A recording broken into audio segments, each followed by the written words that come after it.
भगवान की जय। परम पूज्य आचार्य श्री समंतभद्र भगवंते की जय। परम पूज्य आचार्य श्री आदि सागर महाराज की जय। आचार्य श्री महावीर कीर्ति महाराज की जय। आचार्य श्री विमल सागर महाराज की जय। आचार्य श्री तप सम्राट सन्मति सागर महाराज की जय। आचार्य गुरु सुंदर सागर महाराज की जय। अंत समय विश्व धर्म की जय। जिनवाणी माता की जय। माता जी की जय। आरिका संघ की जय। इस जीवन में हर व्यक्ति उत्थान की ओर जाना चाहता है और पतन को पसंद नहीं करता। सबकी भावना अंतरंग में यही होती है कि मैं उत्थान की ओर जाऊं। देखिए, प्रकृति भी व्यक्ति को बहुत सारा उपदेश देती है। अभी भी देखिए, वृक्ष है, वृक्ष जब फलों से लद जाता है तो वो झुक जाता है। ये वृक्ष क्या कहते हैं? ये वृक्ष कहते हैं कि जब भी आप में गुणों की अधिकता हो जाए तो आप विनय को स्वीकार करो। गुणों की अधिकता में यदि आप विनय को स्वीकार करते हो तो आपके गुण और ज्यादा बढ़ते जाएंगे। और अगर वृक्ष अकड़ करके रहता है तो क्या होता है? इसी प्रकार से वृक्ष हमें सिखाता है, कोई भी वृक्ष जब उसमें फलदार फल आ जाते हैं तो क्या करता है? झुक जाता है। इसी प्रकार से जब भी आप में गुण आ गए, चाहे वह गुण ज्ञान से संबंधित हो, चाहे लौकिक गुण हो, चाहे अलौकिक गुण हो, कोई भी गुण हो, लेकिन उसमें जितना हम विनयवान होंगे उतना उन्नति के पथ पर चलते जाएंगे। नदी सिखाती है कि सतत बहते रहो जब तक लक्ष्य तक ना पहुंचो। सागर की ओर मैं जा रही हूँ, तुम भी अपने लक्ष्य को निर्धारित किया है, तो जैसे मैं जब तक पर्वत से सागर तक का अंतराल पार नहीं कर लेती तब तक कभी शांति से बैठती। इसी प्रकार से तुमने भी परमात्मा बनने का लक्ष्य निर्धारित किया है, तो अब उस लक्ष्य की ओर चलो। चंद्रमा भी कहता है कि कभी भी कोई भी समय एक सा नहीं रहता, मैं घटता भी हूं और मैं बढ़ता भी हूं। तब भी इस घटावड़ी में मेरी आत्मा शाश्वत रहती है, इस बात को मैं जानता हूं। क्योंकि चंद्रमा भी क्या है? सिर्फ एक देव का विमान है। वह घूमता रहता है, घूमते घूमते विमान का कोई अंश हमको दिखता है और कभी कोई अंश नहीं दिखता। विमान तो पूरा ही है, लेकिन कभी कोई अंश दिखता है, कभी कोई अंश दिखता है। क्योंकि ज्योतिषी देव प्रति समय गमनागमन करते रहते हैं और उनका बिल्कुल फिक्स है। ऐसा नहीं होता कि इस गली को छोड़कर इसमें चले जाएंगे। उनकी पूरी गलियां फिक्स हैं। उसी गली में सुमेरु पर्वत के ही चारों ओर उनको परिक्रमा करनी है। कितने समय में परिक्रमा करते हैं यह भी वर्णन शास्त्रों में आता है। मतलब उनका सब कुछ निश्चित है। इसीलिए हमको भी अपने जीवन का लक्ष्य निर्धारित करने के लिए यह नवरात्रि पर्व आया है। अब इसमें एक शिष्य गुरु के पास में पहुंचता है और प्रश्न करता है कि हे गुरुदेव, यह नवरात्रि पर्व तो अन्य संप्रदायों में भक्ति भाव से मनाया जाता है, हमारे यहाँ तो इसे मनाने की कौन सी कथा आती है, कौन सा वर्णन आता है, कब किसने इस व्रत को किया और उसके महात्म्य को अपने जीवन में अंगीकार किया, तो उसकी कथा हमें सुनाई। तो गुरुदेव बताते हैं यह बहुत प्राचीन व्रत है और इस व्रत के माध्यम से कई भव्य जीवों ने अपना कल्याण किया है। लेकिन जिन जीवों से तुम परिचित हो उनकी ही कथा अब हम तुम्हें सुनाते हैं। तो वह व्रत किसने किया था? वह व्रत किया था भरत चक्रवर्ती ने। कब से कब तक होता है नवरात्रि का व्रत? एकम से क्वार सुदी एकम से नौमी तक का व्रत होता है और इसमें व्रत में जाप्य बताई है ओम ह्रीम गोमुख यक्ष चक्रेश्वरी यक्षी सहिताय श्री आदिनाथ जिनेन्द्राय नमो नमः। इस प्रकार से यह जाप्य होती है। किसके लिए? आदिनाथ भगवान की जाप्य होती है। इसमें 9 दिन तक यह व्यक्ति आदिनाथ भगवान की जाप्य करे और अगर शक्ति है तो 9 दिन तक क्या करे? 9 दिन तक उपवास धारण करे। उपवास धारण करे और उपवास की शक्ति न हो तो क्या करे? तो फिर एकाशन आदि के द्वारा अपने विषय कषायों का त्याग करके और क्या करे? फिर जिनालय में जाए, अभिषेक करे, पूजा करे और पूजन के बाद जाप्य करे और इस व्रत की कथा को पढ़े। और क्या करे?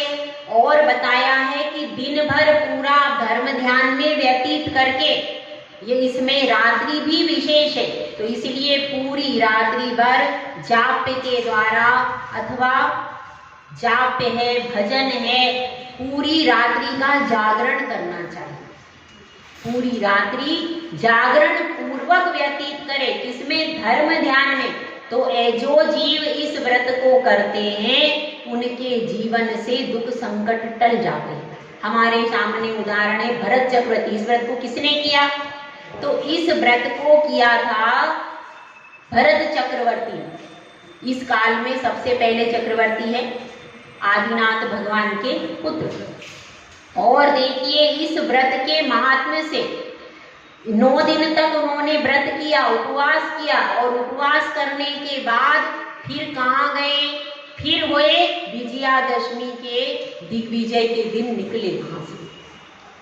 ठीक है, तो इसी यह व्रत किसका? यह व्रत जिन शासन का व्रत है, बाहर का कोई व्रत नहीं है। व्रत तो हमारा है लेकिन हम अपने व्रतों को, अपने अनुष्ठान, अपने पर्वों को भूल गए तो फिर दूसरे लोगों ने इन पर्वों की विशेषता देख करके इनको अपना लिया और वे अनुष्ठान करने लगे तो हमने सोचा ये व्रत हमारा नहीं है, जबकि यह व्रत अपना ही व्रत है। और भरत चक्रवर्ती ने इस व्रत के महात्म्य से दिग्विजय भी प्राप्त किया और कर्मों पर कर्म विजय भी प्राप्त किया। दोनों प्रकार से दिग्विजय भी वही गए, उन्होंने व्रत किया तो उससे उनको क्या प्राप्त हुआ?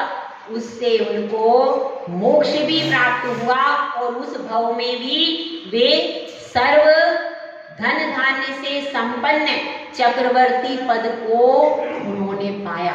और देखिए इस व्रत का महात्म्य कि अंतर मुहूर्त में केवल ज्ञान हो गया उनको। ये व्रत का महत्व है, नवरात्रि व्रत है, इसीलिए कह रहे हैं यह विशेष दिन है, विशेष पर्व है और इसमें यदि आप एकाग्रता पूर्वक साधना करते हो तो अभीष्ट सारे स्वर्ग मोक्ष प्राप्त करके यह जीव अभ्युदय सुख को और निर्वाण सुख को प्राप्त करता है। यह व्रत भी जिन शासन का ही व्रत है और इस व्रत का वर्णन आदि पुराण में भी आया है और भी अन्य पुराणों में इसका वर्णन है। यह बात अलग है कि अपने जिन शासन में अब कोई वर्तमान में इस व्रत को करता नहीं, लेकिन व्रत किनका है? हमारा। इस चीज को समझना है। और देखिए एक तरफ देवी देवता हैं और एक तरफ प्रभु है। जैसे प्रभु के चरणों में भक्त हमेशा रहते हैं कि नहीं? रहते हैं। इसी प्रकार से जो प्रतिमाएं प्राचीन मिलती हैं वह भक्त और भगवान का जोड़ा है। उन प्रतिमाओं को देखने से भक्ति विशेष उमड़ती। क्यों? क्योंकि भक्त और भगवान दोनों जोड़ा है। यह क्यों जोड़े से क्यों मिलते हैं? क्यों एक प्रतिमा में, पुरानी सारी प्रतिमाओं में यह सारे यक्ष यक्षिणी देवी देवता कभी दिखाते हैं कि अभिषेक कर रहे हैं, कभी विमान से चित्रित भी दिखते हैं। देखा है आपने? विमान से चिन्हित प्रतिमाएं देखिए पुरानी, विमान से ऊपर चिन्हित मिलते हैं। अभिषेक करते हुए ऐसी पत्थर की प्राचीन प्रतिमाएं अब नहीं बनती, तो वह क्यों मिलता है? वह भगवान की महिमा का गुणगान करने के लिए मिलता है कि ये कोई साधारण देव नहीं, ये वो देवादिदेव हैं जिनके चरणों में स्वर्ग के देव भी झुक जाते हैं। तो इसको देख करके बहुमान आता है कि जब स्वर्ग के देव झुक रहे हैं तो हम, जब उनका कल्याण होता है देवादिदेव के चरणों के माध्यम से, तो जब हम झुकेंगे तो क्या हमारा कल्याण नहीं होगा? हमारा भी होगा। तो वह जिस प्रकार से भक्त और भगवान का जोड़ा है, इसी तरह से वे देव पंच कल्याणक की महिमा को और भगवान की महिमा को प्रकट करने के लिए आते हैं, और उसको महिमा को देख करके क्या हो जाता है, फिर नव लोग जो रहते हैं वो भटकते नहीं हैं उससे। जो पुरानी परिकर की प्रतिमा होती है उससे पहला लाभ क्या है कि उस महिमा को देखकर जान करके श्रद्धा हो जाती उत्पन्न कि देखो स्वर्ग के देव जिनके पास इतनी विभूतियां, इतना सब होकर के भी वह वैभव क्षणिक है, संसार का कारण है, दुर्गति का कारण है। वास्तविक वैभव क्या है? वास्तविक वैभव है हमारा अनंत ज्ञान, अनंत दर्शन, अनंत सुख, अनंत वीर। यह वास्तविक वैभव भगवान ने पा लिया तो उसके आगे इंद्रों की विभूति भी तुच्छ हो गई। तो उसको देख करके क्या होता है? उसको देख करके हमारा सम्यक दर्शन मजबूत होता है। वह सब जितना भी परिकर है वह सब भगवान की महिमा को बताने वाला है, और देवों में एक सम्यक दर्शन को प्राप्त करने का साधन भी लिखा है, जिन महिमा दर्शन। आपको ध्यान होगा जिन महिमा दर्शन, तो इसलिए वह परिकर सहित मूर्ति जो है उसमें देख करके भी लोगों को क्या ज्ञान होता है? सम्यक दर्शन की प्राप्ति होती है। प्राचीन प्रतिमाएं जो है, अभी भी आप एक तरफ नई प्रतिमा रख दो, एक तरफ परिकर सहित प्राचीन प्रतिमा रख दो। जो आप परिकर सहित प्राचीन प्रतिमा रखोगे तो उसमें अहोभाव ज्यादा आएगा। क्यों? प्राचीन काल में जिस कारीगर ने उसे बनाया उसकी विशुद्धि विशेष, जिन मुनिराज की विशेष साधना थी, क्योंकि अब जो साधना कर रहे हैं प्राचीन मुनि बहुत गहरी साधना, उन्होंने उसमें सूर्य मंत्र दिया, उस सूर्य मंत्र से प्रतिष्ठित वह प्राचीन प्रतिमा, तो और उसमें विशेष अतिशय अब भी होते हैं कि नहीं होते। तो इसमें यह समझना परिपूर्ण प्रतिमाएं कौन सी हैं? वही हैं जो परिकर से सहित है। वह परिकर है, उसके बीच में जो भगवान है वह उस महिमा को कहने के लिए वह देवताओं की ऐसी प्रतिमाएं बनाई जाती थी कि जिन प्रतिमाओं को देख करके हमें भगवान की महिमा का ज्ञान होता था, और महिमा का ज्ञान होने से वह जीव इधर उधर भटकता नहीं था। वह जीव भगवान के चरणों में आकर के नतमस्तक होता था और सम्यक दर्शन की प्राप्ति करता था। तो यह महत्व है किसका? परिकर का। तो इस परिकर से सहित प्रतिमाएं आज भी देख लीजिए जहां भी विराजमान है अतिशयकारी हो रही है। और वैसे तो हर प्रतिमा में अतिशय छुपा है। यहाँ तो हर व्यक्ति दे रहा है, हर वीतरागी भगवंत दे रहे, लेकिन आपका पात्र कैसा है इस पर निर्भर है। काल भी अनुकूल है कि नहीं? नवरात्रि का काल अनुकूल काल है, वीतरागी भगवान भी आपके समक्ष है, परिकर भी है, लेकिन अब आप में लेने की कितनी सामर्थ्य है, और आप बिना इच्छा के यदि भक्ति करते हो तो उसका फल बहुत ज्यादा मिलता है। ध्यान रखो। इसीलिए बस आप तो समर्पित हो जाओ। आप समर्पित हो जाओगे तो कौन सी माँ ऐसी है जो बेटा उसके चरणों में गिरा हो और उसको कुछ ना देती हो? जब एक लौकिक जगत में कोई माँ जिसका बेटा उसके चरणों में गिरा रहता है तो माँ भी उस पर अपना सर्वस्व लुटा देती है। तो ये तो देवाधिदेव है। अगर आप भक्ति करोगे तो यहाँ से सब कुछ मिल जाएगा और वास्तव में सब कुछ तो आत्मा रूपी धन ही है। ये तो सब क्षणभंगुर पदार्थ हैं, आज है कल नहीं है। 33 सागर तक भी विषयों का सेवन करने के बाद भी मनुष्य तृप्त नहीं होता, लेकिन जब वैराग्य रूपी अमृत मिलता है तो वह क्षण भर में तृप्त हो जाता है। तो हमको यहाँ विचार करना है, यह पर्व किसका है? जिन शासन का पर्व है। और इस व्रत में भी आप भी कई प्रकार के उपवास करते हो, साधना करते हो। अब इस व्रत में भी अपनी साधना प्रारंभ करो ताकि यह जाना जाए कि यह व्रत हमारा ही है। और इस व्रत में सही तरीके से कैसे साधना की जाती है इसका प्रतिमान लोगों को विदित। देखिए अब अपन आगे चलते हैं।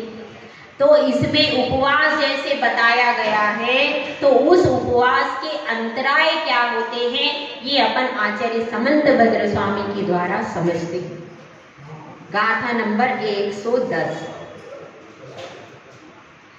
ग्रहण विसर्गांतरणान्य दृष्टमृष्टान्य नादरा स्मरणे यद प्रोषदोपवास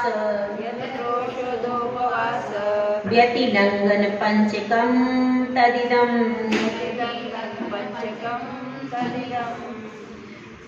जब व्यक्ति उपवास करता है तो उपवास करने में कौन कौन से अतिचार लगते हैं? पहला अतिचार बतलाया है ग्रहण करना। उपवास करते समय हम क्या ग्रहण करते हैं? उपवास करने के बाद हम पूजा की सामग्री ग्रहण करते हैं। यहाँ श्रावक की बात चल रही भैया। श्रावक जो है तो उसने उपवास किया है तो पूजा करेगा कि नहीं? कुछ लोग ऐसे भी हैं कि भाई हम उपवास करेंगे, हम कुछ क्रिया नहीं करेंगे, एक स्थान पर बैठ जाएंगे। तो ऐसा नहीं बताया। उपवास के दिन पूजा करना चाहिए। पूजा के बर्तन क्या करेगा? वो ग्रहण करेगा। तो उनको देखते शोध के ग्रहण करना। अगर आपने बिना देखे शोधे उन पूजा के बर्तनों को ग्रहण कर लिया, पूजा के चावल हैं, बादाम हैं, लौंग है और फल आदि जो भी हैं, फल फूल आदि जो भी सामग्री आप लेकर के आ रहे हो, सामान्य दिनों में तो शोधन करना ही है, लेकिन विशेष दिनों में उनका विशेष शोधन करना। इसीलिए जो भी सामग्री आप लेकर के आए हो उसको पहले तो ग्रहण करते समय ध्यान रखो यहाँ पर कोई जीव राशि तो नहीं। इसलिए कम से कम क्या करना चाहिए? जिस दिन आपका उपवास हो उस दिन एक छोटा सा रुमाल जरूर रखो, मुलायम कपड़ा। जिस दिन आपका उपवास हो उस दिन एक मुलायम कपड़ा रखो। अपनी टेबल आदि को उस मुलायम कपड़े से हल्का मार्जन करो। जो भी सामान उठा रहे हो उस पर मार्जन करके उठाओ ताकि आप जब दीक्षा लो तो आपका अभ्यास बन जाए। वैसे तो प्रतिमा लेते ही एक छोटी, उसको क्या कहते हैं? छोटी पीछी। पीछी क्यों कह देते हैं भाई? कि वह अभ्यास है। ब्रह्मचारी भैया आदि ब्रह्मचारी दीदियां संघ में जो रहते उनके पास में वह छोटा वस्त्र जरूर रहता है। और कदाचित संघ में रहने के बाद हमने कई बार देखा कभी वह वस्त्र नहीं रहता है तो आचार्य श्री तुरंत कह देते हैं आपकी पीछी कहाँ है। ऐसा उनको कह देते, फिर वो तुरंत अगली बार से सावधान हो जाते। तुरंत उनको बोल दिया जाता है तो अगली बार से वो सावधान हो जाते हैं। तो त्यागी व्रती बनने में भी क्योंकि अभ्यास उन महाव्रतों का ही करना है, इसीलिए अपने पास एक छोटा कोमल वस्त्र होना चाहिए। क्योंकि बहुत सारे सूक्ष्म जीव जो हमारी नजरों से नहीं दिख रहे हैं, कदाचित उस छोटे कोमल वस्त्र से मार्जन करने से वे हट जाते, और तब हमें अभ्यास बनेगा, ताकि जब हम पीछी लेंगे तो फिर ये अभ्यास हमारा वहां पर काम आएगा। और जीवों की रक्षा तो होगी, इसीलिए उपवास करो। एक छोटा लेकिन वस्त्र का रंग सफेद ही होना चाहिए। दूसरे रंग का वस्त्र होता है, उसमें कई बार सूक्ष्म जीव छोटे चिपक भी जाएं तो दिखाई नहीं देते। वह कोमल वस्त्र रखो। जब उपवास आदि करो तो अपने बर्तन को मार्जन करने के लिए और भी सामग्री को भी देखने के लिए विशेष तौर से पहला मार्जन होता है चक्षु मार्जन। पहले आंखों से व्यवस्थित स्थान को देखो। दूसरा मार्जन क्या है? दूसरा मार्जन है आप हाथ में कोई कोमल वस्त्र लेकर के, अगर आपको जीव दिखता है या नहीं भी दिखता तो भी एक बार उस कोमल वस्त्र से उस स्थान को क्या कर लो, मार्जन कर लो। उसके बाद फिर आप अपना क्या करो, अपना सामग्री, अपना स्थान उस जगह पर बनाओ। चाहे बैठना है, उठना है, कोई सामान आदि लेना है, कुछ भी करना है, कुछ भी ग्रहण करते समय यह ध्यान रखना है कि जीवों की रक्षा। और दूसरा दिया है विसर्ग। विसर्ग मतलब क्या है? त्याग करना या रखना। कोई भी वस्तु आप रख रहे हो तो उस समय पर भी ध्यान रखना, ग्रहण करते समय भी रखना है, ध्यान रखना है, और जब कोई वस्तु रख रहे हैं तब भी ध्यान रखना है। और एक और चीज इसमें बताई है, विसर्ग का अर्थ क्या है? अपने मलादि का क्षेपण आप कहाँ पर कर रहे हो, उस स्थान को भी शोधन करना चाहिए। अब आप लोगों का अपरिहार्य जरूर है, लेकिन फिर भी कम से कम देखो तो सही। कई बार ध्यान ही रंग रखते, चींटियों की कतार लगी हुई है, वहीं पर हमको जाना पड़ रहा है और उसमें चींटियां मर गई, तो उसमें उस स्थान का भी ध्यान रखना चाहिए। खिड़की से ही नीचे थूक दिया तो क्या होगा? अब वह कहाँ पर गिरा है, कैसी स्थान पर गिरा है, कफ है, थूक है, इसमें मक्खी आदि गिरकर मर सकती है। इसलिए इसका भी ध्यान रखना है कि अपने कम से कम उपवास के दिन आप ऐसी चर्या का पालन करो कि आपको ये स्मरण हो जाए, मुझे मुनि आर्यिका बनना है, तब उस उपवास की सार्थकता है। तो यहाँ पर उसी चीज को बता रहे हैं कि विसर्जन में और ग्रहण में सावधान रहना। और क्या करना? और दो अंतराय और बताए हैं, संस्तर को उठाना और बिछाना। तीसरा कौन सा है? तीसरा है ना मद दृष्टान्यंत। उसमें बताया है कि संस्तर को आपने उठाया और बिछाया तो उसमें विशेष ध्यान रखना चाहिए, और उपवास में चटाई का ही प्रयोग करना चाहिए। जो आपकी गादी बिछी हुई है, अब तो व्यक्ति बिल्कुल भी शुद्धि का ध्यान नहीं रखता। पहले तो क्या होता था, महिलाएं पूरा अपना शुद्धि अशुद्धि का विवेक रखते थे और ऐसे स्थानों पर नहीं जाते थे। लेकिन अब क्या हो गया है, अब आपका बिस्तर भी वही है, वस्त्र भी वही है, और वही वस्त्र है वही शादी में पहन रहे हैं, कोई मंदिर में पहन रहे हैं, कोई विवेक है क्या? नहीं। तो इस स्थिति में क्या करना चाहिए? जब उपवास करो अपना वस्त्र अलग सुखाओ, सोले में वस्त्र डालो, क्योंकि आपके साथ में जो परिकर है वह शुद्धि अशुद्धि का विवेक नहीं कर रहा, तो आप जब पूजा करने आओ अपना वस्त्र अलग डालो, अलग उसको सुखाओ। और क्या करना चाहिए? और जो अपनी रात अपन जो चटाई इसीलिए प्रयोग की जाती है, और ब्रह्मचर्य का पालन करना चाहिए। जिस दिन उपवास करो उस दिन सुबह से ही नियम ले लो, ब्रह्मचर्य का पालन करना है।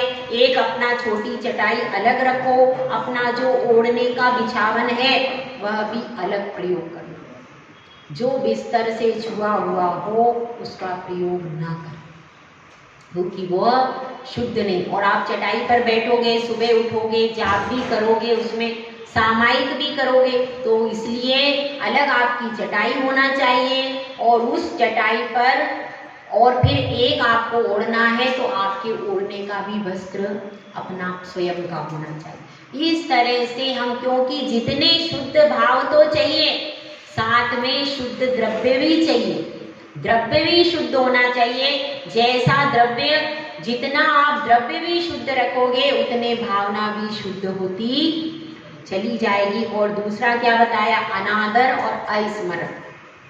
अनादर कैसे हो जाएगा, उपवास में भी अधिक शरीर शिथिल हो गया तो हमारा क्या हो रहा है, कहाँ से उपवास कर लिया, पहले दूसरे उपवास, जैसे लोग लंबे उपवास करते, 2-3 उपवास तो अच्छे अच्छे बीत गए, चौथे 5वें उपवास में लगता है क्या कहाँ से करें, अब कर तो लिए हैं, कैसा होगा समय व्यतीत, कैसे होगा, क्या करेंगे, तबीयत घबरा रही है, कोई परेशानी आ जाती है, तो व्रतों के प्रति, उपवास के प्रति अनादर हो जाता है, भावना बन जाती है अंदर से, अरे कहाँ कर लिए 5 उपवास, अब तो देखो 2 दिन के बाद मन खराब होने लगता है, इच्छाएं होने लगती हैं भोजन की अंतरंग में।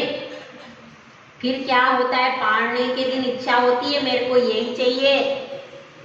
तो इसलिए व्रत के प्रति, उपवास के प्रति अनादर का भाव नहीं लाए।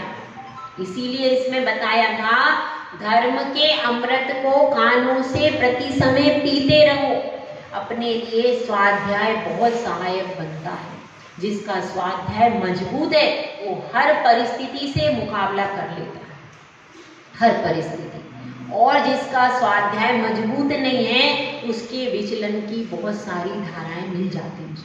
इसीलिए साधु को बताया है, कभी भी स्वाध्याय से दूर मत होना, भले ही तुम्हारे समाज से दूर हो जाओ कोई बात नहीं, तुम्हारे संग से भी तुम्हारा थोड़ी दूरी बन जाए तो भी कोई बात नहीं है, लेकिन अपने स्वाध्याय से यदि तुम निकट रहे तो समाज की दूरी भी समाप्त हो जाएगी और संग की दूरी भी समाप्त हो जाएगी। सारी समस्याओं का समाधान कहाँ है, स्वाध्याय में। इतने आचार्य परमेश की इतने शास्त्र लिख गए हैं, एक जीवन में प्रतिदिन साधु परमेश की भी शास्त्र पढ़े तो भी शास्त्र समापन नहीं होगी, इतने शास्त्र हैं।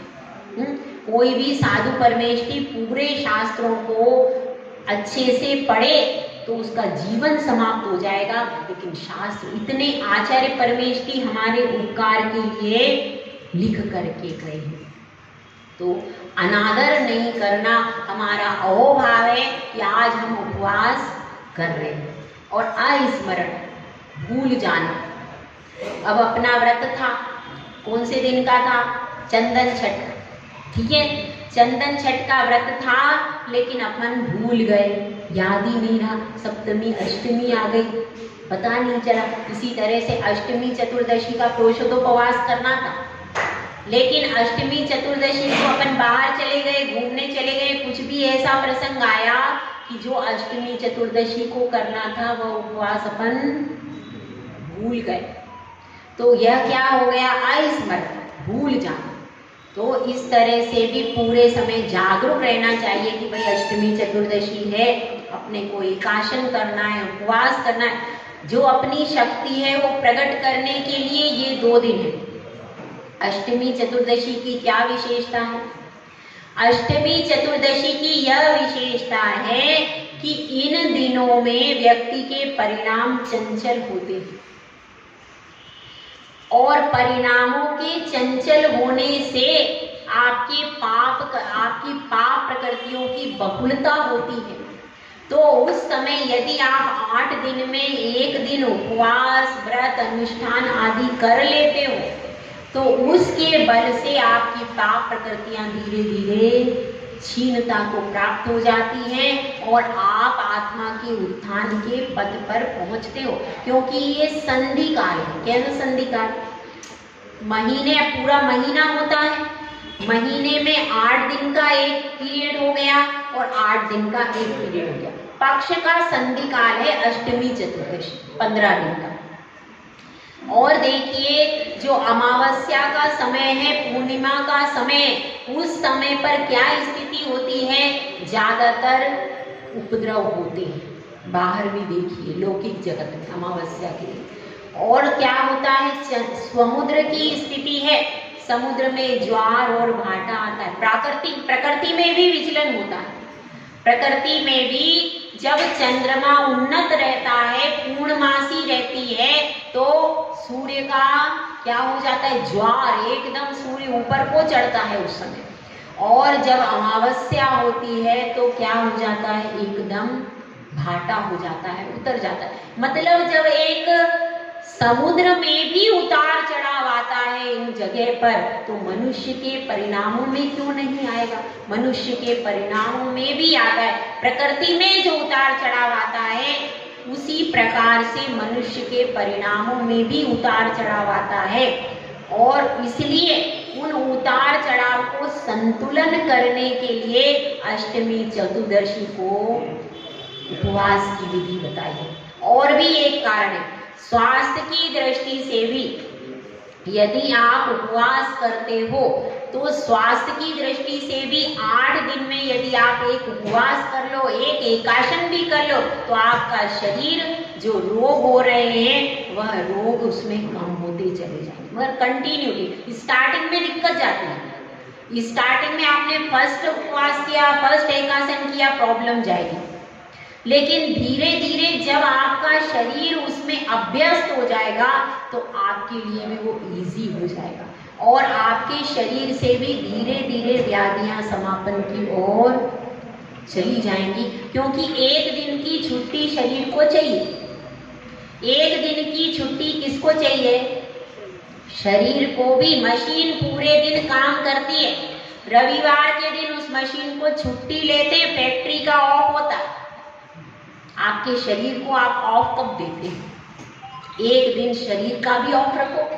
7 दिन में एक दिन मशीनों का ऑफ रहता है, ऑफिस का ऑफ रहता है, शरीर का ऑफ कब रहता है, शरीर का भी तो एक दिन ऑफ होता है। एक दिन इस बटन को भी बंद करो, एक दिन इस बटन को भी आप बंद करोगे तो यह शरीर अंदर अंदर स्वयं अपनी प्रोसेस करता है और उस प्रोसेस के कारण जो भी वेस्टेज है, जो भी विष बन रहा है, वो सारा विष धीरे धीरे निकल जाता है। शरीर की शुद्धि होती है और आत्मा की भी शुद्धि होती है, दोनों प्रकार से शुद्धि होती है। या आध्यात्मिक दृष्टि से भी तपस्या निर्जराचा यह कहा गया है और किस दृष्टि, शारीरिक दृष्टि से भी उत्तम है उपवास और मानसिक दृष्टि से भी अच्छा है। जैसे मन में विकारों की सर्जना हो जाती है, विकारों की गर्जना हो जाती है, तब उन विकारों को भी दमन करने में उपवास बहुत महत्वपूर्ण है। आप उपवास करके देखना, आपके मन में बहुत गुस्सा आ रहा, बहुत चीजें हो रही, एक दिन यदि आपने उपवास कर लिया, दूसरे दिन आपका मन थोड़ा तो शांत होकर के बैठेगा, होगा। लंबे उपवास की अपेक्षा सबसे अच्छा है उपवास कम करो, अभ्यास बनाओ।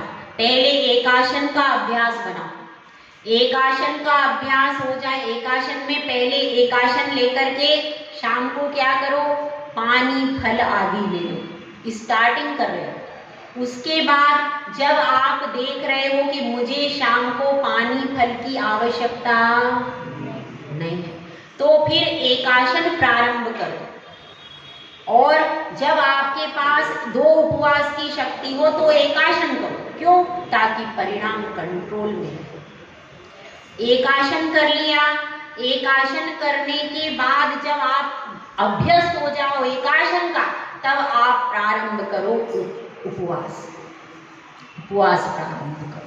और 2 उपवास की शक्ति हो, 3 उपवास की शक्ति हो तो 1 उपवास करो।